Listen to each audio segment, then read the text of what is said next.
Yeah, so thanks for your sharing today. And in your presentation, you share that we need to share our stories.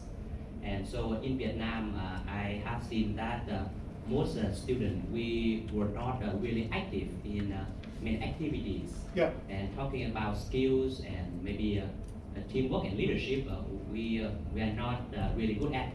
And so for me, like when I got out of university, I felt like I didn't have much skills, experience, and ability. But you were on a sports team, right? No, no, No, no. you weren't. Okay. Yeah. So I mean, when I write the Yeah. resume, I don't have much stories to tell.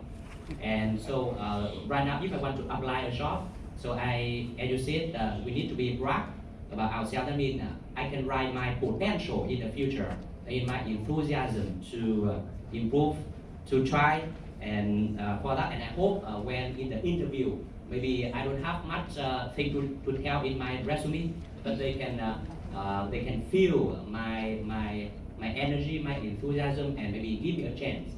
So Can I do that? Yeah, I didn't mention that, and I do think that communicating enthusiasm is extremely important. Yeah.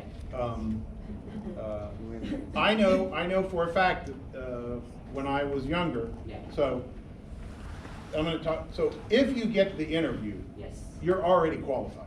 Yes. They're not deciding, can you do the job? They know you can do the job. Now they're deciding, do I want to work with this guy? Do I want to work with him for 10 years? You're already qualified. So I think enthusiasm goes a long way. Obviously, I don't know you. You have a story, and you have an interesting story. Yes. And you need to somehow work with somebody.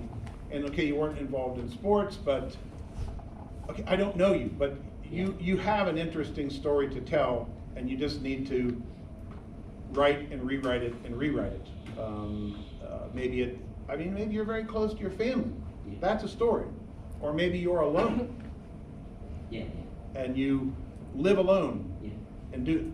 So I'm going to agree with you that enthusiasm is good. I'm going to disagree with you that you don't have a story to tell. Yeah. I just don't know what it is. Yeah, because me and many of my friends, we made many mistakes when we were in university. We didn't do part-time job very much. We didn't volunteer to do things, and we didn't have any leadership positions.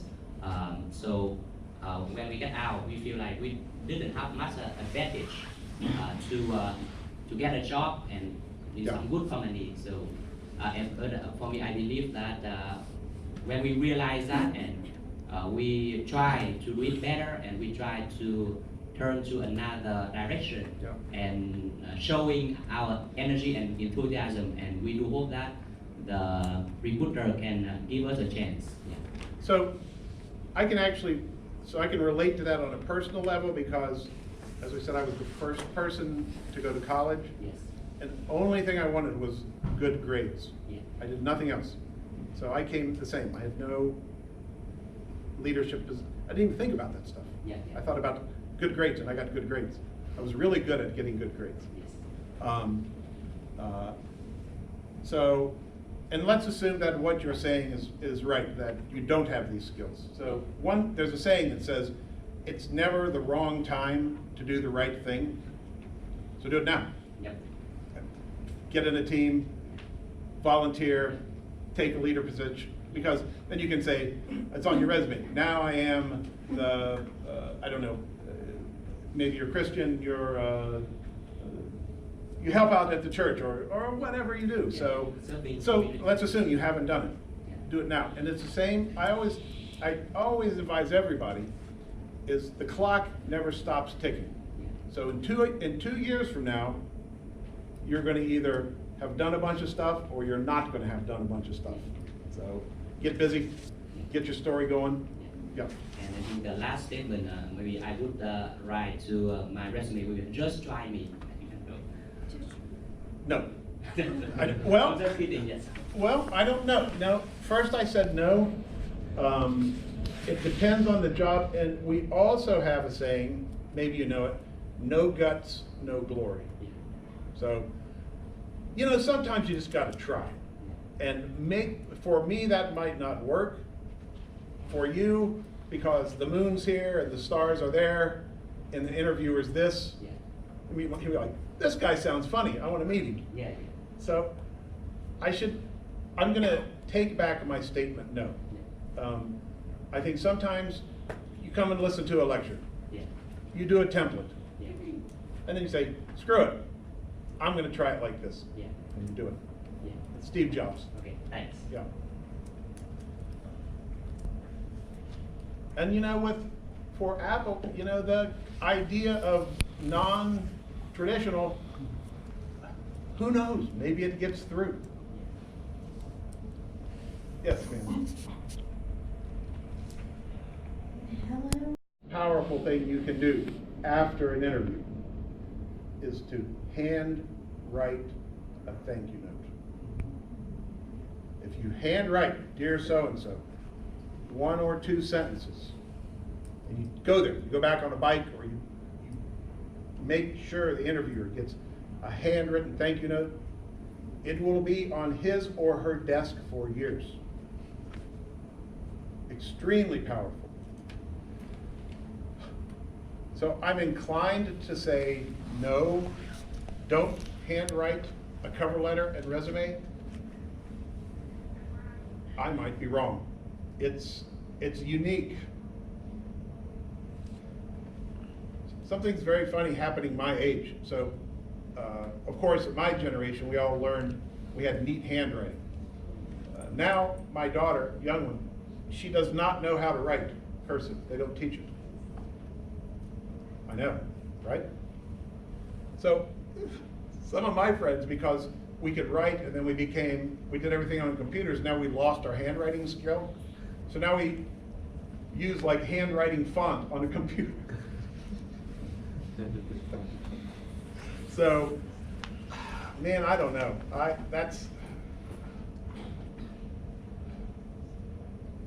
Try it.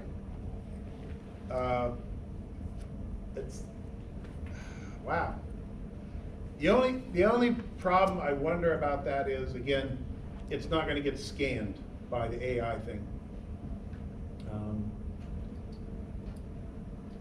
But yeah, I'm a big believer also in just trying something and see if it works. So maybe. And you had another question about handwriting, about what? Okay, on the other hand, I'm not so worried about that, because the template, you can easily change the fonts. And you can change, the good thing about the template is like the headings it's really good for consistency. And so all the bullets are the same, and they're all indented the same, and the headings have caps, or caps in small, or italics. And I think it's really hard to do that. So I think that's the advantage of a template. But I think to customize it, have you worked with templates? Have you used them? So I think it's easy to personalize them with changing the font or this or that. I just think they're handy for consistency.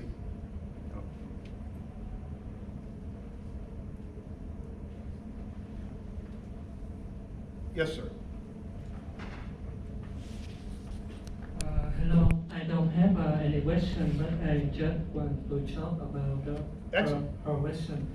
Because she said that if you use a pen base, it will make people to think that you look alike with a lot of people. But for my opinion, I think that the pen is not the important thing, because everybody maybe they have the same eye, the same nose, but the important things the company see in your resume is the body, the thing that you show for the company. That's what you achieve, what your skill can make the companies can help you to work for them. That's important. The template is not important. the important is the body, the content you want to show for the company. Yeah. So I've kind of said this, and I've kind of done talking, but so at the moment, and this is not helpful for any of you, it's very confusing what's happening with jobs, with applying for jobs, with the future. It's a time of just, you don't need a degree to work for Apple. So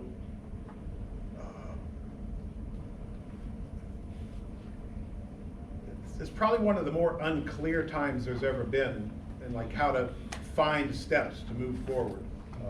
And that's unfortunately the way it is. So, you know, whether you put, what'd you say, just pick me or something like that? Just try me. Just try me, or handwritten. If you're not getting anywhere, you know, if you're applying and not getting anything, you might just get so frustrated and say, screw it, and try. Yep.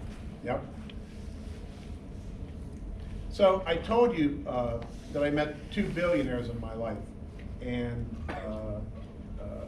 I've also met some other extremely successful people in other things, in money, but there's other ways to be successful. So one thing they all have in common: they work so hard. They work and work and work. Most of them are extremely intelligent. They have a high IQ. Sorry. Yep. And so they have these things that are, let's say, within their control. Hard work. IQ's not in there really something you control, but you can use your IQ. But every single one of them, everyone also says this: I did this and I did that, and I invested and I went to school and I did this, dot, dot, dot, dot, dot, dot, dot, and I was lucky.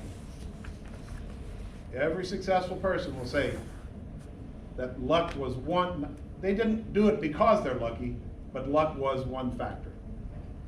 So go ahead and handwrite your resume, get $1 billion, and come see us.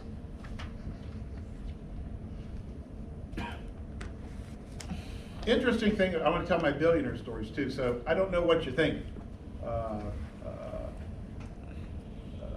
At least in the US, there's a lot of suspicion, and you think that they're kind of bad and greedy, and they want money and they don't care. The 2 billion, they were industrialists. They worried so much about their employees. They knew this employee has a family. They depend on me for their job. It's unbelievable to talk to these people. And yeah, sometimes they have to do things. But they realized they had wealth, and they realized how lucky they were, and they realized what responsibility they had. People's families depended on the jobs. So for me, I didn't expect that. Any more questions? Are we done? If you want me to look at your resume or anything like that. How about that? Thanks for listening. I know I talk a lot. We sure we learn a lot. Good answer. Yes. That's the correct answer. Yeah. So there's my email. I can try to get you the PowerPoint. That's what's interesting. I did it on Keystone. I never used Keystone before. You know Keystone? It's the Apple. And I just pressed a button and it became PowerPoint. It's not magic, but it was magic for me. Thank you very much for making the effort to come. Thanks for your questions. Good luck with everything. I'm going to stand around, so stay or go or do what's the right thing. Thank you.